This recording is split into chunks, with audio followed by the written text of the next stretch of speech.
మంచిగా రోడ్డు మీద చక్కగా ఈవినింగ్ అవ్వగానే మంచిగా షావర్మా భలే కనిపిస్తుంటది గదా! తినాలి చక్కగా హ్యాపీగా అనిపిస్తది గదా! చూస్తేనే హ్యాపీనెస్ అనిపిస్తది గదా! షావర్మా తింటే ఇంకా హ్యాపీగా అనిపిస్తది గదా! బట్ దీని గురించి తెలుసుకుందాం. దీని గురించి తెలుసుకోవాలంటే ఛానెల్‌ని ఫాలో చేయండి. అండ్ ఈ లింక్ ఈ షావర్మా ఎవరికైతే ఇష్టం ఉందో మీ ఫ్రెండ్స్‌కి షేర్ చేయండి. ఈ షావర్మా గాని ఇవేంటి అంటే ఓవర్ బర్న్డ్ బాగా బర్న్ చేసిన మీట్ అన్నమాట. సో, బాగా బర్న్ చేసిన మీట్ వల్ల ఆయుర్వేదిక్ ప్రకారం అయితే తామసిక గుణం ఉంటుంది. సో, వెంటనే నిద్రపోతారు తిన్న వెంటనే ఫుల్‌గా ఉండి. And at the same time ఇదేవైతే మన ఛానెల్స్‌ని బ్లాక్ చేసి ఇన్‌ఫ్లమేషన్ తీసుకొస్తది. At the same time research ప్రకారం గూడా చూస్తే గనక దీంట్లో యాక్రిలమైన్ అండ్ హెట్రోసైక్లిక్ అమైన్స్ అనే కార్సినోజెనిక్ సబ్స్టెన్సెస్ ఉంటాయన్నమాట. ఇవి మన కోలాన్ గానీ, మన స్టమక్ గానీ, మన ప్యాంక్రియాస్ గానీ క్యాన్సర్ రావడానికి చాలా రీజన్స్ అన్నమాట.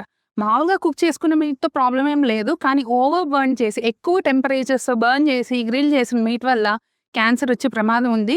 సో, కాబట్టి ఇట్లాంటివి అవాయిడ్ చేసి హ్యాపీగా ఇంట్లో నార్మల్‌గా చికెన్ తినడానికి ప్రిఫర్ చేయండి. అందరూ హ్యాపీగా ఉండండి. హెల్తీగా ఉండండి.